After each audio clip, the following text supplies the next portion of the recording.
Maybe tapping into your inner child and rediscovering those simple joys, those simple pleasures, is a puzzle piece to you healing.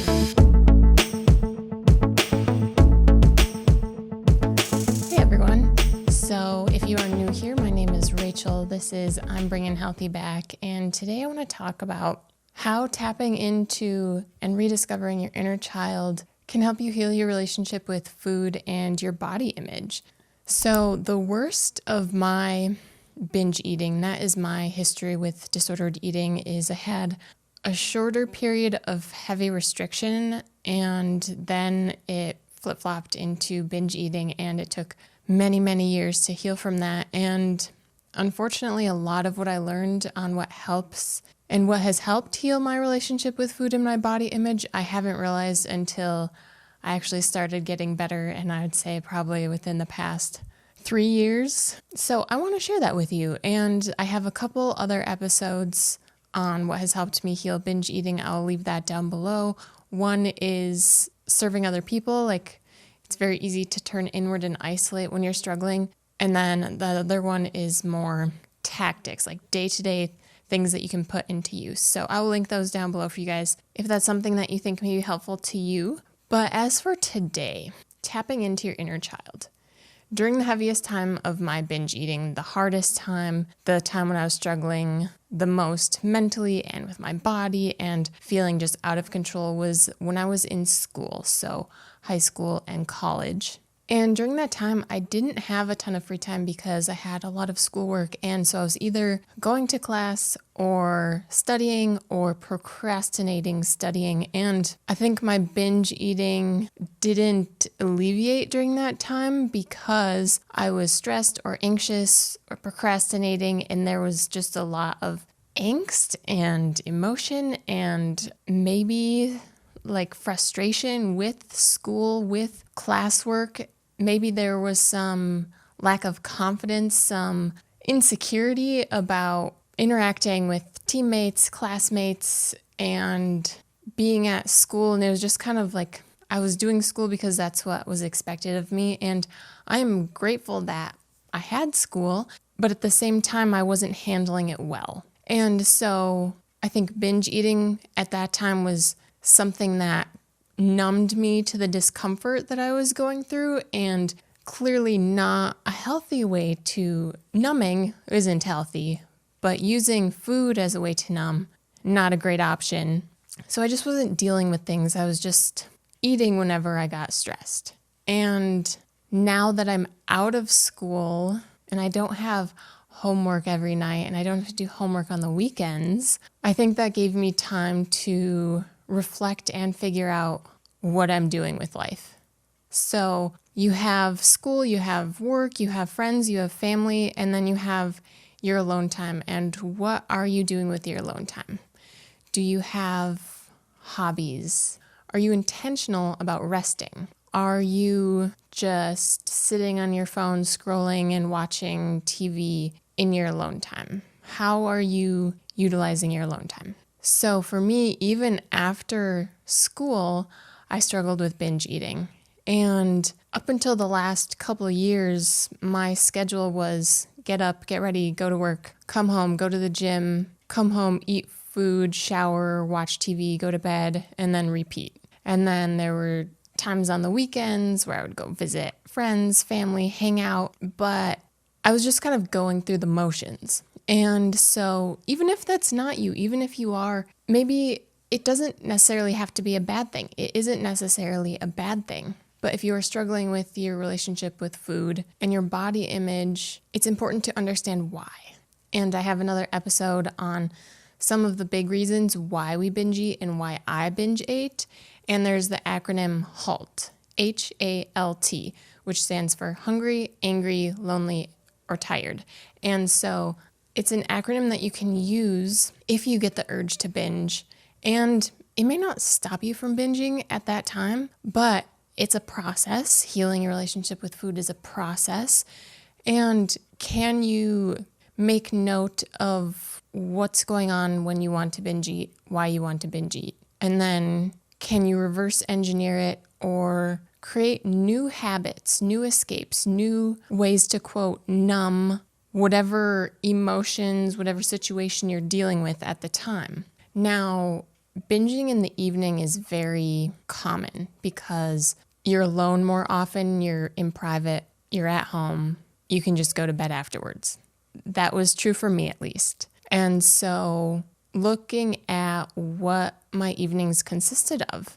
So I'd get home from work, I would go to the gym, I'd come home, shower, eat, and watch TV. And then it was kind of like just passing the time until it was time to go to bed. And I am someone who likes to stay busy. I like to be doing something. So usually watching TV isn't enough for me. Like if I'm watching TV versus a movie, it's kind of like I can put it on in the background, and oftentimes I would just scroll on my phone, and that was never productive. It's doom scrolling. You're just scrolling for a hit of, dopamine, and you can be enjoying the TV, you can be enjoying what's on your phone, but if you're still wanting to binge, can we understand why that is? Is it you didn't eat enough earlier in the day, and even though your belly's full, your body's like, we don't have enough energy. You didn't feed us enough today. Or are you tired and maybe you should go to bed and you're just putting it off, and so your body's like, well, I need more energy if you're going to keep me awake, so then you want to eat.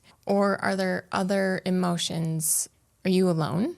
Are you angry, or are you encountering another negative emotion, some sort of stress? And maybe it's something you can't just deal with in the next 5-10 minutes. Like I said earlier, what can you do in place of binge eating? And something that has helped me, not just in the evenings, but it's like preparing yourself for the evening as well. Like how did your day go? What did you do throughout your day to prepare yourself or to take care of yourself? And one of the things that has helped me is really tapping into things that I used to enjoy when I was younger, or rediscovering my creativity that for me was somewhat distinguished through going through school because the standardization of school, and I enjoyed having structure. And so like I didn't have a lot of artistic avenues to express myself, to let myself just relax and enjoy and create. So within the past 2 or 3 years, that is something that I have slowly come back to. And one of the ways that I've been creating is through this podcast and through my Recipes with Ray YouTube channel. And so that takes up time to record, to edit, but that's not the only thing. And I know creating content isn't for everyone. Not everyone wants to do that, and that is okay. But what are things that super simple things where you're not cleaning, you're not taking care of chores, you're not taking care of tasks, you're just allowing yourself to enjoy an experience that's not TV. And maybe for you, maybe it is TV. Maybe you aren't a big TV watcher, but like maybe you go watch an episode or 2 of Scooby-Doo where you actually watch it. You put your phone away, you actually watch it. Because you can reminisce, like, I loved this as a child. It's super simple, it's wholesome, and it's fun. Or can you color? So I know there's a lot of adult coloring books, and I don't love the adult coloring books just because the spaces are too small, and I want old school coloring book. Like I want a children's coloring book. So last year I found this coloring book at my grocery store, and then I picked up a big box of crayons, and it has a built-in sharpener in the back, so I have plenty of colors, and just picking a picture and just coloring it. And sometimes I'll do this when the TV's on. Sometimes I won't have the TV on, but other times, like, it's just something for me to do. It keeps my hands busy, and it's relaxing. I'm not worried about what I have to do tomorrow. I'm not worrying about how the day went. It's just kind of a wholesome, simple escape. And maybe you don't want to color. But did you used to read for fun? And now you haven't read for fun for a long time just because you don't feel you have time, or you had to read a lot in school, like technical textbooks, and now you're like, I am burnt out from reading. That used to be me. And then I decided, like, because part of me wanted to read like the classics, like the books you should read, quote unquote. And then I decided, you know what? I just want to read books that I am going to enjoy. So, do you like true crime podcasts? Do you like crime shows? Maybe you pick up an Agatha Christie book or another mystery thriller author's book and you don't have to read the entire night. Maybe you just take 10, 15, 30 minutes to decompress, step away from chaos if you can, turn the TV off, go outside if the weather's nice, and just sit and enjoy the stillness and allow your mind to just kind of get immersed in the book for a little bit and enjoy that. Or maybe you want to reminisce with one of your favorite books from your childhood. So maybe you're a Harry Potter fan. Maybe you're a Lord of the Rings fan. Whatever, something that you enjoyed when you were younger. And what if you like to cook or bake and you normally don't have the time for it? A lot of us don't have time, but if we took an audit of our time, you would find time. Like many of us spend a lot of time on our phones doing unproductive things. I am 100% guilty of that. Just scrolling for no reason. Or we just sit in front of the TV and you may be watching TV with someone, with your family, with your significant other. There's nothing wrong with that. But maybe some of the nights you don't sit in front of the TV. Maybe you bake cookies together. Maybe you do a puzzle together. Or maybe you can do a puzzle while the TV's on. Put a movie on, put a show on that everyone likes, but also work on the puzzle together. Or maybe put on some music. Do you like Legos? Maybe you loved doing Legos when you were younger, and they have some really, really sweet adult Legos out there now. Harry Potter themed ones, or Back to the Future, or a flower bouquet made out of Legos. Again, I know it's a very technological time in our lives where we always have a screen in front of us. And so I'm not saying you have to turn the screen off, but sit and build Legos with the TV on, with the TV off. Or maybe you find like an ambiance video on YouTube. It's like nighttime sounds or a crackling fireplace or a jazz cafe. Just those simple things where you are putting your mind to something, but it's low risk. Like it's just something that you're enjoying. You're tapping into your creativity. You're taking a step back from all the hard adult things. Or maybe if you are still in school, you're in high school, you're in college. I know it can be hard when you're trying to get good grades. You're in sports. You don't have a lot of time. Like I said, it doesn't have to be a whole hour of doing something. Maybe it's swapping your phone time. You're scrolling in the evening on your phone before you go to bed for 10 minutes in a fun book. 10 minutes. We can all find 10 minutes to just relax, decompress, take your mind off of the stresses of life. And I guess this doesn't have to apply just to individuals who are struggling with disordered eating or their relationship with food or their body image. This can relate to anyone out there who is stressed or who is having a hard time dealing with the stressors of life, because we all have them. But remember, everything is temporary. All of your struggles are temporary. The good times are temporary too, but the bad times never last forever. So I encourage you, whatever you're struggling with, it won't last forever. You are strong enough to walk through the storm, whatever it may be, to walk through the struggle, and really take some time or just pick something up, try something. Grab a coloring book or a Sudoku or a crossword book at the grocery store the next time you're there. Or run to Barnes & Noble and grab a book that just looks fun. Or just go for a walk or a bike ride for fun. It doesn't have to be, oh, I'm trying to lose weight. It can be, I'm just going outside to enjoy nature. I'm going outside to enjoy the beautiful weather and the sunshine. I'm going to the lake, to the ocean, to the pool, just to feel the water, feel the breeze on my skin. Try a new hobby. Allow yourself to be a kid again. And don't lose that. I think there's a benefit to all of us having childlike interests, because it doesn't necessarily, I say childlike because I think everyone kind of understands that, but childlike isn't a bad thing. Childlike is also simple, grounded. It's not always lofty, wholesome. Like next time it rains, put on your puddle boots and go jump in a puddle or step in the puddle. Go dance in the rain. And I understand like doing that one time isn't going to fix your disordered eating. It's not going to fix your body image, but can it help? What you're struggling with doesn't exist within a vacuum. Like your entire life still goes on and it all works together. So maybe tapping into your inner child and rediscovering those simple joys, those simple pleasures is a puzzle piece to you healing. And think about the person you want to be after you heal, because you can heal. You will heal your relationship with food in your body. Do you want to have fun? Do you want to enjoy the simple things of life?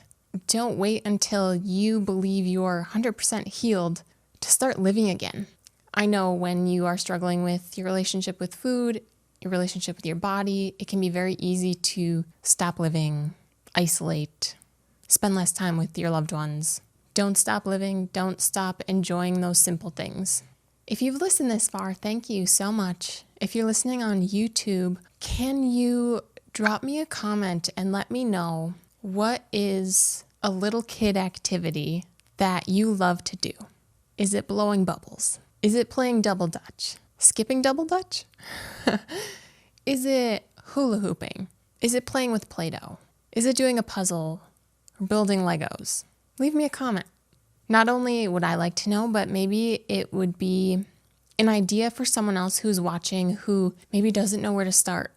Sometimes it can be hard to rediscover your childlike interests and your creativity when you've been gone from it for so long. I know at the end of my episodes now I normally talk about like what I'm enjoying and what I'm doing, and I don't have much to update you on. I'm still reading my 2 books, The Secret Life of Bees and The Big Four, and Agatha Christie Hercule Poirot mystery. I haven't read a ton of either of them. I've read about a chapter or 2 of each since the last time I spoke with you guys. If you are chronic I'm Bringin Healthy Back watchers. In my last episode, all of my nails were this blue color, and I had read a review on the Impress website, because these are Impress brand nails, they're press-ons, that sometimes you get a bad box, and I didn't understand what she meant. And then I put these blue ones on, because this is the 4th color that I've tried from that brand, and like the first day, one of them popped off. And then the second day, 2 of them popped off. And then 2 days later, was it 2 days? Today, 2 more came off. And so I had replaced 2 of them with new blue ones. And then I ran out of the size for my thumbs. So I was like, well, what color do I have that would go well with the blue? Because I didn't want to take them all off. So I went with white. And then another one came off. And so I put another one on. And then today, 2 more came off. So I think it's just a rubbish box of blue, which is kind of sad because it's called Beach Wave. Beach Wave is the color. So it's a nice summery blue. But white feels summery to me. So that's all for now. If you guys liked today's video, go ahead and give it a big thumbs up. If you are listening on podcast and you've been enjoying my content, I would love it if you would rate and review I'm Bringin Healthy Back, and don't forget to follow or subscribe wherever you're listening. If you guys missed last week's episode, click here on screen. I will leave it there, or I'll leave it down below in the show notes for you guys to check out, and I'll see you guys there.